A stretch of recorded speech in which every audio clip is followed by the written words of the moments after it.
ആകാശവാണി.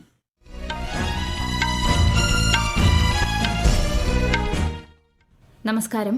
വാർത്തകൾ വായിക്കുന്നത് കൃഷ്ണ പ്രകൃതി.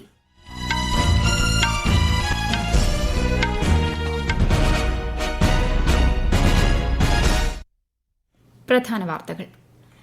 രാജ്യത്തെ സ്റ്റാർട്ടപ്പ് ആവാസ വ്യവസ്ഥ അതിവേഗം മുന്നേറുന്നതായും വിവിധ മേഖലകളിൽ രാജ്യം ആഗോള ശക്തിയായി വളരുന്നതായും പ്രധാനമന്ത്രി നരേന്ദ്രമോദി. ദേശീയ റോസ്ഗാർ മേളയിലെ നിയമനങ്ങൾ വഴി യുവാക്കൾ രാജ്യത്തോടുള്ള ഉത്തരവാദിത്തം ഏറ്റെടുക്കുകയാണെന്ന് കേന്ദ്ര സഹമന്ത്രി സുരേഷ് ഗോപി.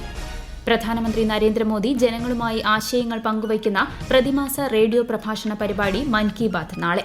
ആകാശവാണിയുടെയും ദൂരദർശന്റെയും എല്ലാ ശൃംഖലകളിലും പരിപാടി തത്സമയം ലഭ്യമാകും. വിഴിഞ്ഞം തുറമുഖത്തിന്റെ രണ്ടാംഘട്ട വികസന പ്രവർത്തനങ്ങളുടെ നിർമ്മാണ ഉദ്ഘാടനം ഇന്ന് വൈകിട്ട് മുഖ്യമന്ത്രി പിണറായി വിജയൻ നിർവഹിക്കും. ഇറാൻ നടത്തുന്ന അവകാശ ലംഘനങ്ങളെ അപലപിച്ചും പ്രതിഷേധ അടിച്ചമർത്തലിനെക്കുറിച്ച് അന്വേഷണം ആവശ്യപ്പെട്ടും ഐക്യരാഷ്ട്രസഭ. അണ്ടർ 19 പുരുഷ ക്രിക്കറ്റ് ലോകകപ്പിൽ ഇന്ത്യ ഇന്ന് ന്യൂസിലൻഡിനെ നേരിടും. വാർത്തകൾ വിശദമായി. രാജ്യത്തെ സ്റ്റാർട്ടപ്പ് ആവാസ വ്യവസ്ഥ അതിവേഗം മുന്നേറുന്നതായി പ്രധാനമന്ത്രി നരേന്ദ്രമോദി. ഡിജിറ്റൽ ഇന്ത്യ ശക്തിപ്പെടുന്നതായും വിവിധ മേഖലകളിൽ രാജ്യം ആഗോള ശക്തിയായി വളരുന്നതായും പ്രധാനമന്ത്രി പറഞ്ഞു. 18ാമത് റോസ്ഗാർ മേളയുടെ ഭാഗമായി 61,000-ലധികം പേർക്കുള്ള നിയമന കത്തുകൾ വിതരണം ചെയ്യുകയായിരുന്നു അദ്ദേഹം. വീഡിയോ കോൺഫറൻസിംഗിലൂടെ നടന്ന ചടങ്ങിൽ ഉദ്യോഗാർത്ഥികളെ പ്രധാനമന്ത്രി അഭിസംബോധന ചെയ്തു. कंस्ट्रक्शन से जुड़े हर सेक्टर में रोजगार बहुत बड़े हैं। भारत के स्टार्टअप इकोसिस्टम का दायरा भी तेज गति से आगे बढ़ रहा है। आज देश में करीब 2 लाख रजिस्टर्ड स्टार्टअप हैं।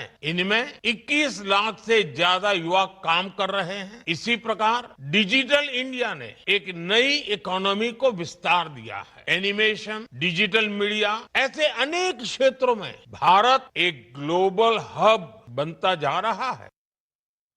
ഇന്ത്യയിലെ യുവാക്കൾക്ക് അവസരം ലഭ്യമാക്കാൻ സർക്കാർ നിരന്തരം പരിശ്രമിക്കുന്നതായി പറഞ്ഞ പ്രധാനമന്ത്രി നിരവധി രാജ്യങ്ങളുമായി സർക്കാർ വ്യാപാര കരാറിൽ ഏർപ്പെടുന്നതായും ഇത് രാജ്യത്ത് യുവാക്കൾക്ക് കൂടുതൽ അവസരങ്ങൾ ലഭ്യമാക്കുമെന്നും അഭിപ്രായപ്പെട്ടു.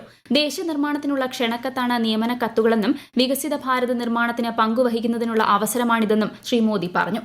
രാജ്യത്തുടനീളം 45 സ്ഥലങ്ങളിലാണ് തൊഴിൽ മേള സംഘടിപ്പിക്കുന്നത്. റോസ്ഗാർ മേളകൾ വഴി 11 ലക്ഷത്തിലധികം നിയമന കത്തുകൾ വിതരണം ചെയ്തിട്ടുണ്ട്. ദേശീയതല റോസ്ഗാർ മേളയുടെ ഭാഗമായി തിരുവനന്തപുരം പള്ളിപ്പുറം CRPF ഗ്രൂപ്പ് സെന്ററിൽ സംഘടിപ്പിച്ച തൊഴിൽ മേള കേന്ദ്ര സഹമന്ത്രി സുരേഷ് ഗോപി ഉദ്ഘാടനം ചെയ്തു. ഇന്ന് ലഭിക്കുന്ന നിയമനത്തിലൂടെ യുവാക്കളുടെ ഭാവി സുരക്ഷിതമാക്കുക മാത്രമല്ല രാജ്യത്തോടുള്ള ഒരു ഉത്തരവാദിത്തം അവർ ഏറ്റെടുക്കുക കൂടെയാണെന്ന് ശ്രീ സുരേഷ് ഗോപി പറഞ്ഞു. വിവിധ കേന്ദ്ര സർക്കാർ പൊതുമേഖലാ വകുപ്പുകളിലെ നിയമനം ലഭിച്ച 272 ഉദ്യോഗാർത്ഥികൾക്ക് കേന്ദ്ര സഹമന്ത്രി നിയമന ഉത്തരവ് കൈമാറി. ഇന്ത്യയുടെ വിദേശ നാണ്യ കരുതൽ ശേഖരം $14.16 ബില്യൺ ഡോളറിലധികം വർദ്ധിച്ച് $701 ബില്യൺ ഡോളറിലെത്തി. കരുതൽ ശേഖരത്തിലെ ഏറ്റവും വലിയ ഘടകമായ വിദേശ കറൻസി ആസ്തികൾ ഈ ആഴ്ചയിൽ $9.6 ബില്യൺ ഉയർന്ന് $560.5 ബില്യൺ ഡോളറിലെത്തിയതായി റിസർവ് ബാങ്കിന്റെ കണക്കുകൾ വ്യക്തമാക്കുന്നു. ഇന്ത്യ എനർജി വീക്കിന്റെ 4ാം പതിപ്പ് ഈ മാസം 27 മുതൽ 30 വരെ ഗോവയിൽ നടക്കും. ഊർജ്ജ സുരക്ഷ, സാമ്പത്തിക വളർച്ച, സുസ്ഥിരത എന്നിവയോടുള്ള ഇന്ത്യയുടെ പ്രതിബദ്ധതയെ പ്രതിഫലിപ്പിക്കുന്നതാണ് എനർജി വീക്ക് പരിപാടിയെന്ന് ന്യൂഡൽഹിയിൽ നടന്ന വാർത്താ സമ്മേളനത്തിൽ കേന്ദ്ര പെട്രോളിയം പ്രകൃതിവാതക മന്ത്രി ഹർദീപ് സിംഗ് പുരി പറഞ്ഞു. 75,000 പ്രതിനിധികൾ, 600-ലധികം പ്രദർശകർ, 500-ലധികം ആഗോള പ്രഭാഷകർ എന്നിവർ പരിപാടിയുടെ ഭാഗമാകും.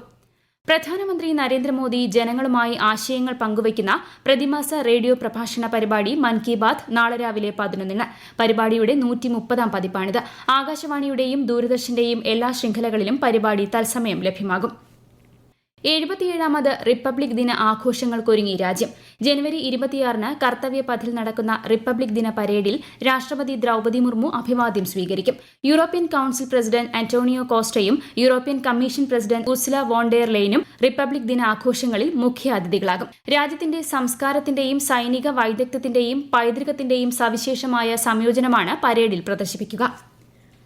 യൂറോപ്യൻ കമ്മീഷൻ വൈസ് പ്രസിഡന്റും വിദേശകാര്യ നയമേധാവിയുമായ Kaja Kallas ഇന്ത്യയിലെത്തി.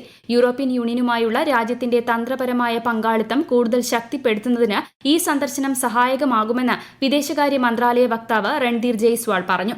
European commission president Ursula von der ലെയനും യൂറോപ്യൻ കൌൺസിൽ പ്രസിഡന്റ് അന്റോണിയോ കോസ്റ്റയും ഇന്ത്യ സന്ദർശിക്കുന്നതിന് മുന്നോടിയായാണ് യൂറോപ്യൻ യൂണിയൻ വിദേശകാര്യ നയമേധാവിയുടെ സന്ദർശനം.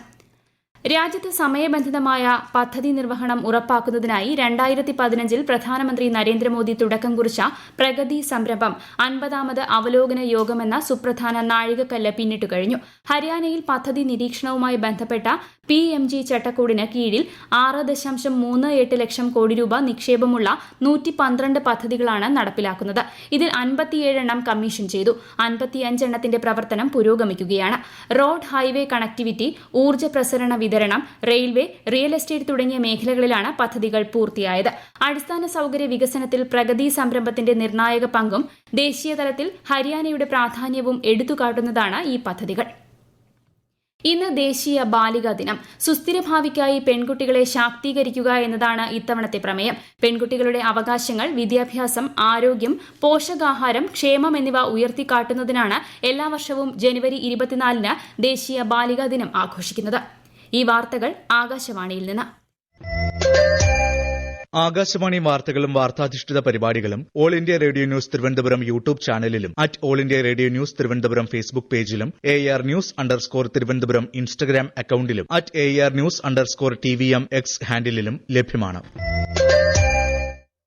കോട്ടയം, എറണാകുളം ജില്ലകളിലേക്കും കേന്ദ്രഭരണ പ്രദേശമായ ലക്ഷദ്വീപിലേക്കും ആകാശവാണി പാർട്ട് ടൈം കറസ്പോണ്ടന്റിനെ കരാർ അടിസ്ഥാനത്തിൽ നിയമിക്കുന്നതിന് അപേക്ഷ ക്ഷണിച്ചു. അപേക്ഷകർ ജില്ലാ ആസ്ഥാനത്ത് നിന്നും 10 കിലോമീറ്റർ ചുറ്റളവിൽ സ്ഥിര താമസക്കാരായിരിക്കണം. കൂടുതൽ വിവരങ്ങൾക്ക് www.newsonair.gov.in, prasarbharati.gov.in/pb വേക്കൻസീസ് എന്നിവ സന്ദർശിക്കുക. അപേക്ഷകൾ സ്വീകരിക്കുന്ന അവസാന തീയതി ഈ മാസം 31. വിഴിഞ്ഞം തുറമുഖത്തിന്റെ 2ാം ഘട്ട വികസന പ്രവർത്തനങ്ങളുടെ നിർമ്മാണ ഉദ്ഘാടനം ഇന്ന് വൈകിട്ട് മുഖ്യമന്ത്രി പിണറായി വിജയൻ നിർവഹിക്കും. ചടങ്ങിൽ കേന്ദ്ര തുറമുഖ വകുപ്പ് മന്ത്രി സർബാനന്ദ സോനോവാൾ മുഖ്യാതിഥിയാകും. സംസ്ഥാന തുറമുഖ വകുപ്പ് മന്ത്രി VN വാസവൻ അധ്യക്ഷത വഹിക്കും. വിശദാംശങ്ങളിലേക്ക്. തുറമുഖത്ത് നിന്ന് ഇറക്കുമതിയും കയറ്റുമതിയും സാധ്യമാക്കുന്ന എക്സിം കാർഗോ സേവനങ്ങളുടെയും ദേശീയപാത ബൈപ്പാസിലേക്ക് നിർമ്മിച്ച പുതിയ പോർട്ട് റോഡിന്റെയും ഉദ്ഘാടനവും ചടങ്ങിനോടനുബന്ധിച്ച് നടക്കും. ഏതാണ്ട് 10,000 കോടി രൂപ നിക്ഷേപമുള്ള വികസന പദ്ധതി പൂർത്തിയാകുമ്പോൾ തുറമുഖത്തിന്റെ വാർഷിക ശേഷി 15 ലക്ഷം TEU-ൽ നിന്ന് 50 ലക്ഷം TEU ആയി ഉയരും. ബെർത്ത് നിലവിലുള്ള 800 മീറ്ററിൽ നിന്ന് 2000 മീറ്ററായി വികസിപ്പിക്കും. ബ്രേക്ക് വാട്ടർ 3 കിലോമീറ്ററിൽ നിന്ന് 4 കിലോമീറ്ററായും വികസിപ്പിക്കും. ഇതിനു പുറമെ railway yard, multipurpose berth, liquid terminal, tank farm എന്നിവയും 2ാം ഘട്ടത്തിൽ ഉൾപ്പെടുത്തിയിട്ടുണ്ട്. ഇന്ന് വൈകുന്നേരം 4 മണിക്ക് നടക്കുന്ന ഉദ്ഘാടന ചടങ്ങിലേക്ക് പൊതുജനങ്ങൾക്ക് 3 മണി മുതൽ പ്രവേശനം അനുവദിക്കും. പ്രവേശനത്തിന് പ്രത്യേക പാസ് ഏർപ്പെടുത്തിയിട്ടില്ല. News desk, Akashvani. ഇറാൻ നടത്തുന്ന അവകാശ ലംഘനങ്ങളെ അപലപിച്ച് ഐക്യരാഷ്ട്രസഭ. സർക്കാർ വിരുദ്ധ പ്രതിഷേധങ്ങളുടെ അടിച്ചമർത്തലിൽ ആയിരക്കണക്കിന് ആളുകൾ മരിച്ച സംഭവത്തിൽ അന്വേഷണം നടത്തണമെന്നും ഐക്യരാഷ്ട്രസഭ ആവശ്യപ്പെട്ടു. ജനീവയിൽ നടന്ന UN മനുഷ്യാവകാശ കൌൺസിലിന്റെ അടിയന്തര സെഷനിൽ ഹൈക്കമ്മീഷണർ വോൾക്കർ ടർക്കാണ് വിഷയത്തിൽ ആശങ്ക പ്രകടിപ്പിച്ചത്. ക്രൂരമായ അടിച്ചമർത്തൽ അവസാനിപ്പിക്കണമെന്നും ഇറാനിയൻ അധികാരികളോട് അദ്ദേഹം ആവശ്യപ്പെട്ടു. ഗ്രീൻലാൻഡിന് മുകളിലൂടെ ഗോൾഡൻ ഡോം മിസൈൽ പ്രതിരോധ സംവിധാനം കൊണ്ടുവരാനുള്ള അമേരിക്കൻ തീരുമാനത്തെ എതിർത്തതിന് കാനഡയെ വിമർശിച്ച് അമേരിക്കൻ പ്രസിഡന്റ് ഡൊണാൾഡ് ട്രംപ്. ചൈനയ്ക്ക് അനുകൂലമായി കാനഡ വോട്ട് ചെയ്തതായും ഇത് കാനഡയ്ക്ക് നല്ലതല്ലെന്നും ട്രംപ് മുന്നറിയിപ്പ് നൽകി. US പിന്തുണയുള്ള സുരക്ഷയ്ക്ക് പകരം കാനഡ ചൈനയുമായി കൂടുതൽ അടുത്ത ബന്ധം പുലർത്തുന്ന സാഹചര്യത്തിലാണ് ട്രംപിന്റെ പ്രസ്താവന. അണ്ടർ-19 പുരുഷ ക്രിക്കറ്റ് ലോകകപ്പിൽ ഇന്ത്യ ഇന്ന് ന്യൂസിലൻഡിനെ നേരിടും. 3ാമത്തെയും അവസാനത്തെയും ഗ്രൂപ്പ് മത്സരമാണ് ഇന്ന് സിംബാബ്വേയിൽ ഉച്ചയ്ക്ക് 1 മണിക്ക് ആരംഭിക്കുന്നത്. മത്സരത്തിൽ ജയിച്ചാൽ ഇന്ത്യ ഗ്രൂപ്പ് ബിയിൽ 1ാമതെത്തും. കേരളത്തിൽ തീവ്ര വോട്ടർ പട്ടിക പരിഷ്കരണവുമായി ബന്ധപ്പെട്ട നടപടികൾ പുരോഗമിക്കുന്നു. പട്ടികയിന്മേലുള്ള പരാതികൾ ഈ മാസം 30 വരെ സമർപ്പിക്കാം. കരട് SIR റോളിൽ നിന്ന് പേരുകൾ ഒഴിവാക്കപ്പെട്ടവരും പുതിയ അപേക്ഷകരും ഫോം 6 ഉപയോഗിച്ച് അപേക്ഷിക്കണം. വിദേശ വോട്ടർമാർ ഫോം 6A സമർപ്പിക്കണം. അന്തിമ SIR വോട്ടർ പട്ടിക അടുത്ത മാസം 21-ന് പ്രസിദ്ധീകരിക്കും. പാർലമെന്റിന്റെ ബജറ്റ് സമ്മേളനം ഈ മാസം 28-ന് ആരംഭിക്കും. രാഷ്ട്രപതി ദ്രൌപദി മുർമുവിന്റെ നയപ്രഖ്യാപന പ്രസംഗത്തോടെയാണ് സമ്മേളനത്തിന് തുടക്കമാവുക. ഫെബ്രുവരി 1-നാണ് കേന്ദ്ര ബജറ്റ്. ബജറ്റിന് മുന്നോടിയായുള്ള സാമ്പത്തിക സർവേ ഈ മാസം 29-ന് പാർലമെന്റിൽ സമർപ്പിക്കും.